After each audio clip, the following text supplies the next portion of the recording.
আমাদের আগামী কর্মসূচি হবে গণমাধ্যমের নামের উপরে রাজভাস্কর্যের পদদেশে আমরা ওদের উপরে কুশপুত্তলিকা বানায় ওদের উপরে প্রস্তাব ডালবো, এই অনুষ্ঠান নিয়ে আসবো, তারপরে এদের উপর আক্রমণ করব, তাদের গাড়ি ভাঙচুর করে এই দেশের শিরোনাম হবে। মায়ের খাইলে তারা এমনি দেখাবো যে আমাকে মারছে দেশবাসী, রিক্সাওয়ালারা মারছে, দেখবেন কেমনে দেখায়।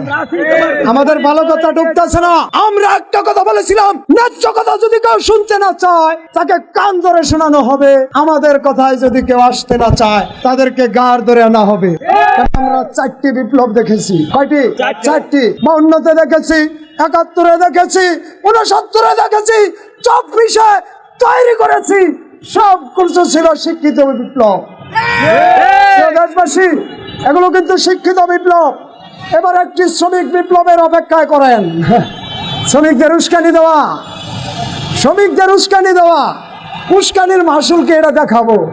এই কারণে ওই ব্যানারে লিখে দিয়েছি, যত করবেন চালাকি পরে বুঝবেন চালাকি। এটা 3 চাকার চালকদের বক্তব্য। এটা কোনো সুবিধাবাদীদের কথা নয়, এটা কোনো দুর্নীতিবাজদের কথা নয়, এটা কোনো পাচারকারীর কথা নয়, এটা কোনো মুনাফাখোরের কথা নয়। এটা কার কথা? পরিশ্রমিক শ্রমিকের কথা। যত করবা চালাকি পরে বুঝবা চালাকি।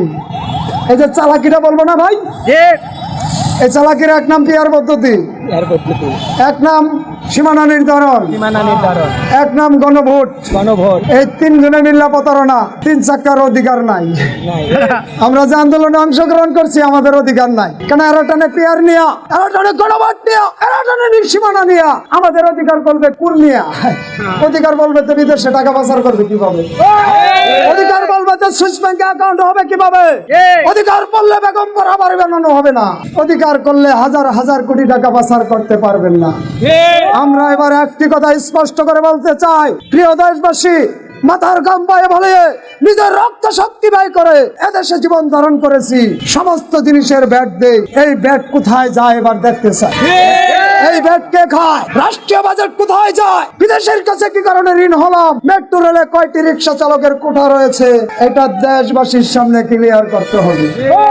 বাসায় এসি, গাড়িতে এসি, বাড়িতে এসি, এবার রাজ্যে গরম বাতাস আসবে, এই রাষ্ট্র সংস্কার হবে, বৈষম্য দূর হবে, তারপর নির্বাচন হবে। নির্বাচন মামার বাড়ির মুয়ানাহা। 54 বছর ভোট দিচ্ছি, আপনারা খালি বিদেশে পাচার করছেন। যত উচ্চ শিক্ষিত হয়েছেন তত মাত্রার জুলুম আমাদের উপর চাপিয়ে দিয়েছেন। মনে করেছেন এই মূর্খ লোকেরা বুঝতে পারবে না। আপনারা এত টাকা পান কই? আমাদের প্রধানমন্ত্রী না ভিক্ষা করে? উপদেষ্টা না বারবার বিদেশ যায়? কয় টাকা এনেছে তিনি? দেশের অর্থ ব্যয় করে 1 বছরেরও বেশি একটি নাটক উপস্থাপন করেছে। ঐক্যমত কমিশনকে ঐক্যমত দিয়ে এই রাষ্ট্র সংস্কার করা। আমরা বলছি, প্রিয় দেশবাসী, সংস্কারের রূপরেখা রিক্সা চালকদের 10 দফা, তাদের কাছে 10 দফা কাগজটি রয়েছে, উঁচু করে ধরার জন্য আহ্বান জানাচ্ছি। 10 দফা কাগজগুলো উঁচু করে ধরবেন। এটা আগামী সংস্কারের রূপরেখা, আগামী সংস্কারের রূপরেখা রিক্সা চালকদের 10 দফা, আগামী সংস্কারের রূপরেখা রিক্সা চালকদের 10 দফা। এই 10 দফার বাইরে নির্বাচনী ব্যবস্থা করা হলে দাঁত ভাঙ্গা জবাব দেওয়া হবে। ভোটের বদল ঘুষি। ভোটের বদল কি? ঘুষি। কারণ 54 বছর ভোট তোমরা নিয়ে খাইছো, এবার অধিকার ছাড়া ভোট চাইলে ঘুষি খাবা। এবার অধিকার ছাড়া ভোট চাইলে ঘুষি খাবা। ঘুষি, যেখানে ভোট চাইলে ঘুষি হয়, এইটা এখন কমিশন হয়ে গেছে। কাজ করাইলে 50% লাগে, ভোট চাইলে ঘুষি হয়, এখানে কোনো টাকা লাগবে না, অধিকারের জন্য দিয়ে দিবে। এবার আমরা ছেড়ে কথা বলবো না। আমরা বলেছিলাম 24-এর এই বিপ্লবী দেশ সংস্কার করতে হলে 3 চাকার চালকদেরকে সঙ্গে নিয়ে চেষ্টা করুন, তাহলে সংস্কারের রূপরেখা তৈরি হবে। তারা কিন্তু সংস্কার করবে না, তারা যেভাবে সুইস ব্যাংকে অ্যাকাউন্ট করতে পারে ওই ব্যবস্থা করবে, যেভাবে একটা ব্যবসার 5টা বানানো যায় ওই ব্যবস্থা করবে, কিভাবে এদেশের গরিব মানুষকে শোষণ করা যায় ওই ব্যবস্থা তারা প্রতিষ্ঠা করার জন্য এই 3 চাকার চালকদের অধিকার নিয়ে কোনো। আমাদের কথা ক্লিয়ার, আমরা যতই চিল্লাচিল্লি করি রাষ্ট্র কিন্তু আমাদের কথা শুনবে না। আপনারা ইতিমধ্যে লক্ষ্য করেছেন, যদি কয়েকজন মানুষ সমাবেত হয় কেন্দ্রীয় রাজু ভাস্কর্যের সামনে সমস্ত মিডিয়া হামাগুড়ি খেয়ে পড়ে, আর এতগুলো চালক নিয়ে আমি এই জায়গায় দাঁড়িয়েছি। একটি জাতীয় মিডিয়া নাই। আপনারা বৈষম্য কোন জায়গায় খোঁজ পাইছেন? প্রচার মাধ্যম নিপীড়িত রিক্সা চালকদের নিয়ে কোনো প্রকাশই করবে না, তারা কোনো খবর আমাদের দেখাবে না। কিন্তু দেশবাসী, আমরা ফেসবুক, ইউটিউব সমস্ত কিছু চালাই, ডিসলাইন চালাই, ওয়াইফাই চালাই। আমাদের খবর যদি দেশবাসীর সামনে তুলে না ধরে, আমরাও কিন্তু তাদের উপরে আক্রমণ চালাবো। আমরা তাদের উপরে আক্রমণ করে দেশবাসীর সামনে শিরোনামে আসবো। যদি ওদের গাড়ি ভাঙ্গি, ওরা ঠিকই খবরে দেখাবো। কতটি উচ্ছৃঙ্খল রিক্সা চালক সাংবাদিকের উপর আক্রমণ করেছে। দেশবাসী সাক্ষী করে বলতে চায়, টিএসসি রাজু ভাস্কর্যের সামনে থেকে যদি আমাদেরকে নিয়ে আগামীতে খবর প্রচার করা না হয়, আমরা রাজপথে আন্দোলন নিয়ে আসবো। তারপরে কিন্তু ভাঙচুরের বাইরে যাইতে পারবো না। ওই সময় যদি আপনাদের সামনে ঢালাও ভাবে তারা প্রকাশ করে যে বিপজ্জনক রিক্সা চালকেরা সাংবাদিকদের উপর আক্রমণ করেছে, দেশবাসী এই পাই তারা আপনারা প্রতিহত করবে। আমরা কি দেশের মানুষ না? আমরা কি এই দেশের নাগরিক না? আমাদেরকে কথা বলার অধিকার নয়? আমাদের কথাগুলো কেন দেশবাসীর সামনে তুলে ধরতে জাতীয় মিডিয়া আসে না? কি কারণে আসে না? দেশবাসী, আপনাদের সামনে আমরা জানতে চাইবো, আমরা কি অপরাধ করেছিলাম? 36 দিন আন্দোলনে রাজধানীতে কোনো চাকার গাড়ি ছিল না। আমরা নিজের জীবন বিপন্ন করে 26 জন চালককে বিসর্জন দিয়ে 2500 চালককে আহত করে এই স্টুডেন্টদের পাশে ছিলাম। আহতদেরকে হাসপাতালে নিয়েছি, তাদের অভিভাবকদের আনা নেওয়া করেছি। সমস্ত জরুরত পুরো করার পর আজকে যদি আমাদেরকে নিয়ে প্রচার করা না হয়, এই প্রচারের মাধ্যমের উপর আক্রমণ করবো না দেশবাসী? এদের উপরে প্রস্তাব করে মাইরা দিব। আগামী কর্মসূচি গণমাধ্যমের উপর প্রস্তাব ডালা। এই প্রস্তাব ডালা কর্মসূচির জন্য 3 চাকার চালকদেরকে আবারও ডাকা হবে। আমরা চিঠির মাধ্যমে সমস্ত মিডিয়াকে বলেছিলাম যে আমাদের উপর নিপীড়ন করা হচ্ছে, জুলুম করা হচ্ছে, আমরা কোনো অধিকারই পাচ্ছি না। আমাদের কথাগুলো দেশবাসীর সামনে তুলে ধরেন। তারা কিন্তু আমাদের কথাগুলো তুলে ধরবে না।